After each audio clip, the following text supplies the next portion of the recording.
Dalam menulis sebuah karya ilmiah, kita tidak lepas dari mencari literatur dengan cara membaca. Ya. Samping itu juga berlatih mengintegrasikan berbagai gagasan dan menyajikannya secara sistematis, memperluas wawasan serta memberi kepuasan intelektual, di samping menyumbang terhadap penguasaan sakral pengetahuan. Nah, ini hubungan pengetahuan dengan di dalam ilmu pengetahuan itu adalah sebuah karya yang disebut dengan karya ilmiah.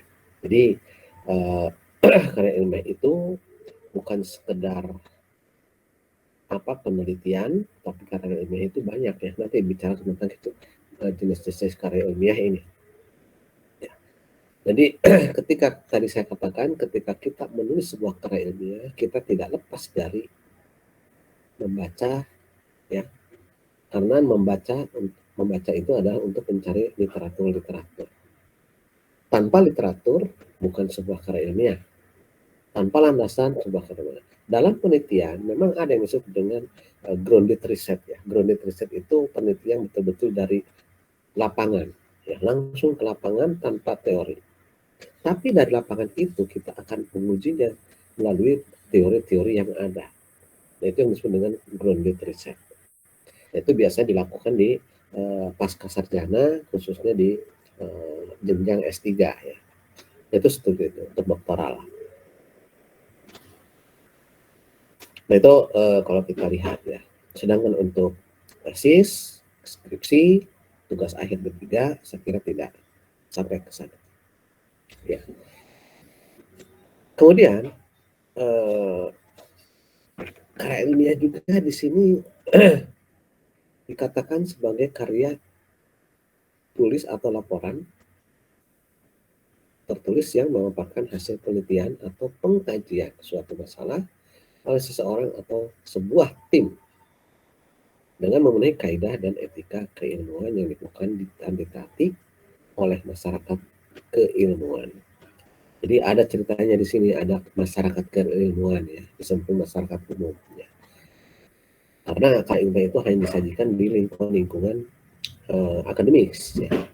Kan seperti itu. Maka ada yang namanya jurnal ilmiah. Jurnal ilmiah itu isinya adalah karya-karya ilmiah. Dan jurnal ilmiah itu juga hanya disajikan bagi orang-orang keilmuan ya, untuk orang-orang yang akademis ya, di lingkungan akademik perguruan tinggi ya khususnya. Kan seperti itu. Peneliti itu tidak, makanya seorang dosen, seorang peneliti juga. Tapi seorang peneliti belum tentu seorang dosen. Nah, ini berbedanya ya. Maka di Indonesia itu ada yang namanya lembaga penelitian yang sekarang dihimpun dalam sebuah lembaga yang namanya BRIN, Badan Riset dan Inovasi Nasional. Itu seperti itu. LIPI dan lain sebagainya itu semuanya ditarik ke BRIN, bahkan di lembaga di semua institusi pemerintahan seperti yang namanya Litbang, penelitian dan pengembangan itu semua ditarik ke BRIN semua. Kan seperti itu ya. Nah, saya tidak tahu ya kedepannya apa ya BRIN itu, karena BRIN itu saya sampai sekarang sosialisasi kepada masyarakat belum ada ya. Bahkan di perguruan tinggi pun itu belum ada. Nah, BRIN.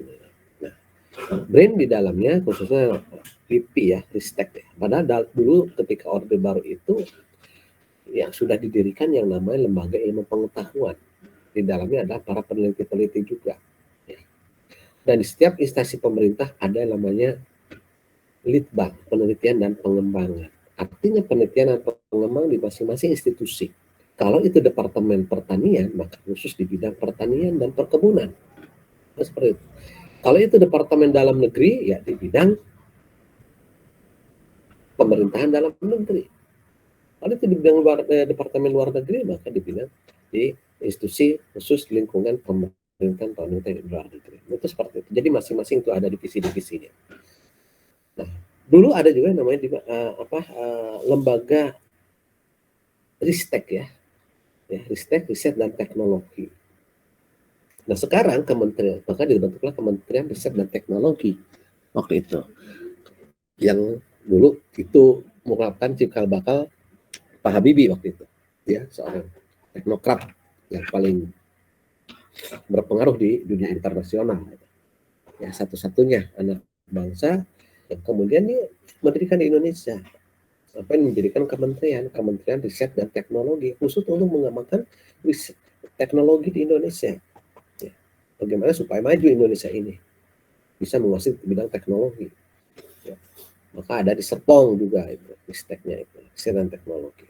Di Serpong itu namanya apa itu, Puspitek, Pusat Pengembangan Ilmu Pengetahuan dan Teknologi. Saya tidak tahu sekarang nasibnya seperti apa, ya. Puspitek di Serpong, kemudian dan Ristek, Kemenristek digabung di Kementerian Pendidikan dan Kebudayaan sekarang. Jadi hanya sebagai bagian dari sebuah kementerian sekarang yang dulu besar sekarang jadi kecil. Dan perlu diingat juga, ya, ketika Dikti, Direktorat Jenderal Pendidikan Tinggi. Nah ini nih apa? Oh, mohon maaf ya. Ini pemerintahan sekarang itu 2 periode. Periode pertama Dirjen Dikti, Direktorat Pendidikan Tinggi ditarik ke Kemenristek. Berubah lagi semua tatanan peraturan pendidikan tinggi, ditarik ke Ristek. Kemudian sekarang dirubah lagi, Risteknya ditarik semua ke Kemendikbud. Nah ini yang persoalannya itu. Nah saya nggak tahu nih. Ini jadi makanya tidak aja gitu tujuannya apa gitu. Itu seperti itu. Padahal kalau di negara-negara maju Eropa misalnya, nggak usah ini Eropa, Anda lihat sekarang bagaimana keperkasaan militer Rusia itu hasil dari pengembangan ilmu pengetahuan yang luar biasa di Rusia. Hanya Rusia itu tidak ada publikasi di kita dikit itu untuk publikasi tentang kemajuan tentang teknologi di Rusia itu. Ketika Rusia menyerbu Ukraina, itu baru terlihat bagaimana kecanggihan alutsista milik Rusia. Bahkan sekarang astronot Amerika untuk pulang ke bumi ini akhir Maret harusnya sudah pulang ke bumi. Ketika muncul persoalan, ya, dengan Rusia, Amerika ini mengalami kesulitan bagaimana memulangkan astronotnya ke bumi karena ini ada sarana yang bisa memulangkan itu adalah dari Rusia, ya. Karena memberangkatkan astronot ke luar angkasa, roketnya itu dari Rusia juga. Itu seperti itu, ya.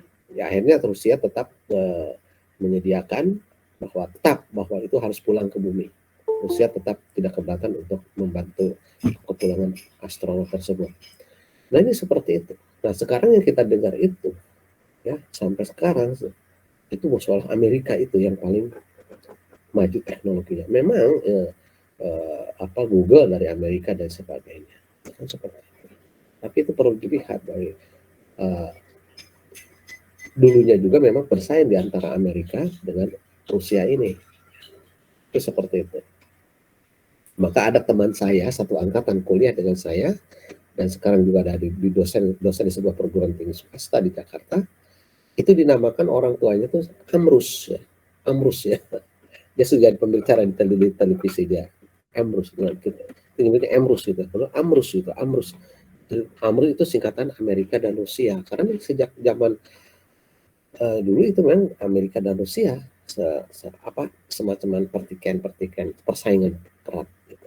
Dan Amerika selalu memposisikan diri nomor 1 kan seperti itu. Nah dulu itu Amerika dengan runtuhnya Uni Soviet, Amerika seolah menjadi polisi dunia, menjadi menang.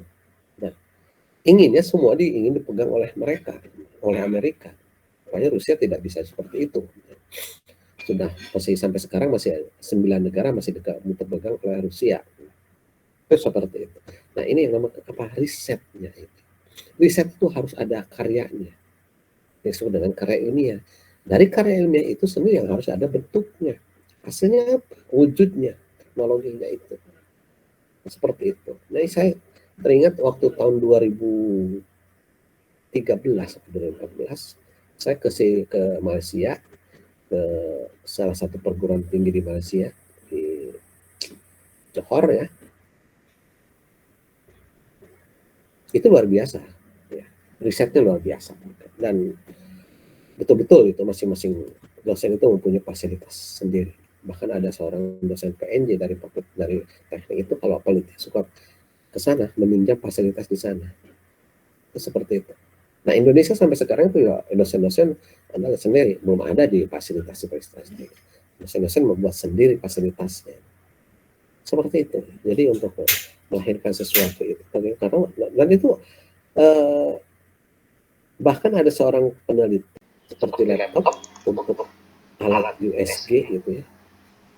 Itu namanya Eko dari Indonesia juga, diambil di Malaysia, itu betul-betul dikembangkan dan didanai oleh 3 kementerian di Malaysia itu. Perindustrian, Menteri Pendidikan, dan Menteri apa lagi salah satu. Ada 3 kementerian ya. Seperti itu. Itu seperti itu dari Indonesia itu. Jadi kembangnya di sana. Kalau bicara Malaysia itu tahun 70-an itu Malaysia itu belajar ke kita. Bahkan para guru itu diminta untuk memberikan pengajaran di sana. Sekarang sudah terbalik ya. Luar biasa gitu. Jadi guru-guru di Indonesia ditarik ke Malaysia, tapi yang untuk calon-calon dia kuliahkan ke Amerika semua dan ke Eropa. Ulangnya jadi semua guru-guru dari Indonesia dipulangkan ke Indonesia. Seperti itu. Termasuk ada guru-guru saya waktu SMA itu ditarik ke Malaysia untuk memberikan pendidikan di Malaysia. Nah itu, jadi karya tulis ilmiah ini ada tulisan atau laporan penulisnya.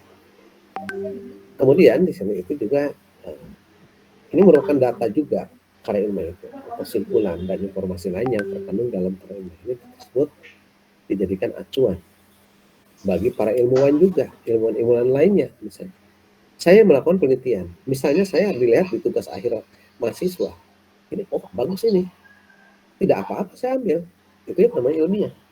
Tidak mengenal itu senior atau junior, selama itu layak, ya, boleh dijadikan acuan. Yang penting sebutkan sumbernya. Itu seperti itu. Itu yang sering bahkan kita boleh juga melihat dari sebuah skripsi atau sebuah tesis untuk mengembangkan hasil penelitian itu juga. Jadi hasilnya hasil penelitian baru lagi. Itu tidak apa-apa. Nah itu dalam karya ilmiah ya, yang dikatakan sebagai pengkajian berikutnya atau pengkajian selanjutnya. Ya. Kemudian karya ilmiah ini juga merupakan tulisan yang memiliki bobot akademis tertentu. Itu dari aspek organisasi tulisan, substansi masalah, akurasi data, serta penyajiannya. Gitu. Jadi memiliki bobot akademis tertentu. Apa itu akademis tertentu? Ya kita perlu lihat. Akademis tertentu apakah itu strata 1, strata 2, strata 3. Kan seperti itu. Maka di situ ada uji kok. Ya, uji validitas. Ya, uji validitasnya artinya uji akurasi sejauh mana hasil penelitian tersebut dapat dipertanggungjawabkan. Makanya kalau buku-buku ilmiah ya itu biasanya ada apa yang disebut dengan bedah buku.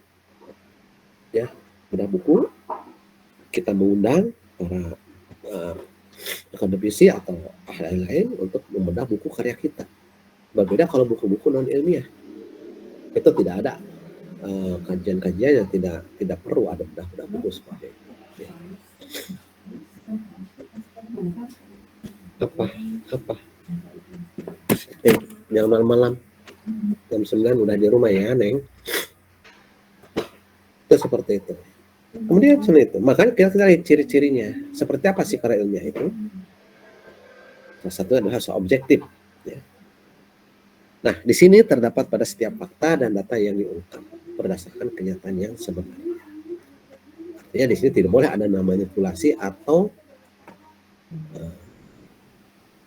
apa? Copy paste. Itu tidak boleh untuk. Boleh, tapi harus menyebutkan sumbernya. Ya. Ini pengalaman waktu itu saya di kuliah. Ada seorang mahasiswa S3 ketika itu mengumpulkan tugas. Kebetulan dosennya perempuan dan jeli dosennya. Terus langsung dia tuh Ini langsung, ini copy paste. Langsung ya. Waktu itu masih baru ada Facebook ya. Belum ada ini, belum ada apa? BBM juga belum ada.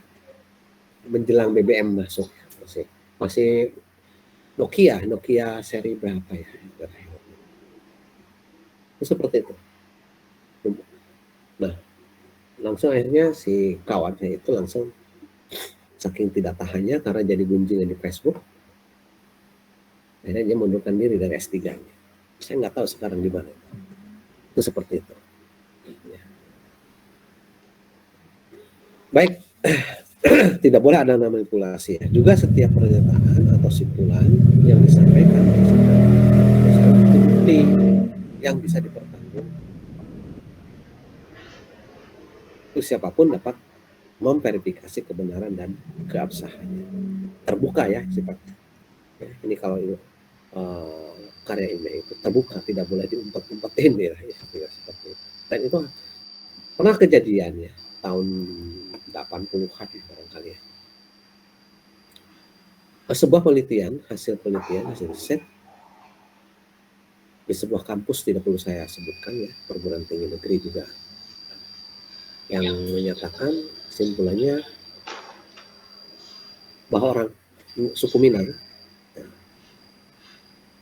ternyata lebih hebat daripada suku-suku lain dalam berbelanja dan dalam pengelolaan keuangan. Kecolongan akhirnya dibuatlah di surat kabar. Di surat kabar beda lagi tulisannya, orang-orang Minang pelit gitu. Dan seperti itu. Di demo lah itu. Demo lah orang-orang Minang. Ini pernah kejadian. Maka ini kan sifatnya hanya untuk kalangan akademis, tidak dipublikasikan secara umum. Publikasinya juga hanya untuk di jurnal ilmiah. Jurnal ini itu hanya berlaku untuk di kalangan akademis, tidak untuk dipublikasikan kepada umum. Kenapa kalau dipublikasikan kepada umum? Karena ini untuk rujukan-rujukan nantinya juga. Publikasikan kepada umum, akhirnya apa yang terjadi adalah kasus sosial nantinya. Seperti itu. Jadi itulah sebuah karya ilmiah. Kedua harus netral ya. Sampai objektif harus netral. Pasti bedanya objektif dan netral. Terlihat pada setiap pernyataan atau penilaian bebas dari kepentingan tertentu, baik kepentingan pribadi maupun kepentingan kelompok. Jangan ada vested interest lah di sini. Tidak boleh ya. Maka di sini pernyataan-pernyataan yang bersifat mengajak, membujuk atau mempengaruhi pembaca perlu dihindarkan. Karena ini karya ilmiah itu tidak ada yang sifatnya provokatif, tidak ada dan tidak boleh. Itu bukan ilmiah, itu namanya masuk dalam ilmu komunikasi yang disebut dengan namanya persuasif atau bujukan, hasutan, seperti itu. Ini tidak boleh. Kemudian di samping harus netral juga harus sistematis nih. Ya, nah kalimat ini harus mengikuti pola pengembangan tertentu, misalnya pola urutan, klasifikasi, kausalitas, dan lain sebagainya. Dengan cara demikian pembaca akan bisa mengikutinya dengan mudah dan alur itu.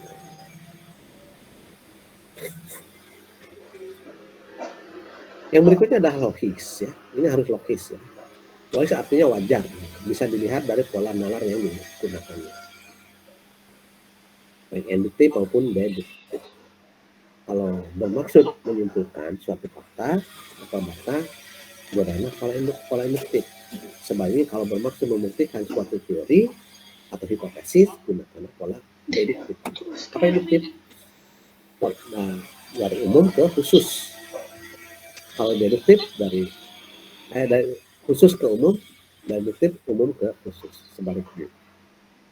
Nah, ini yang akan saya kembangkan dalam waktu ini adalah pola-pola deduktif.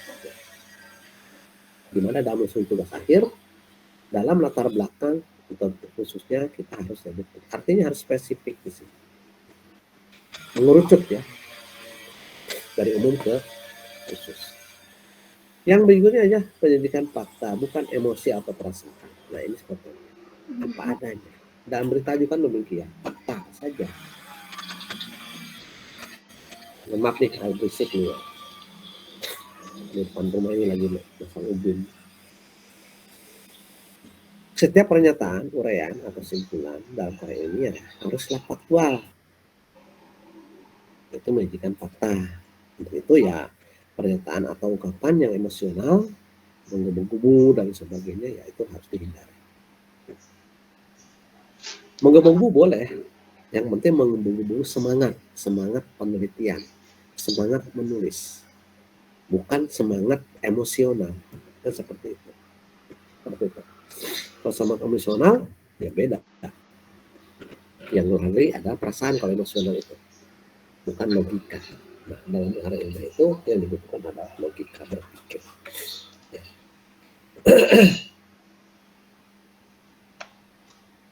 Maka kita dapat lihat tujuannya apa sih karya ilmiah itu.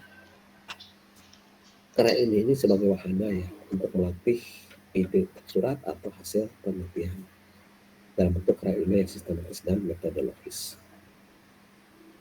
Artinya di sini harus mengikuti metodologi ilmiah.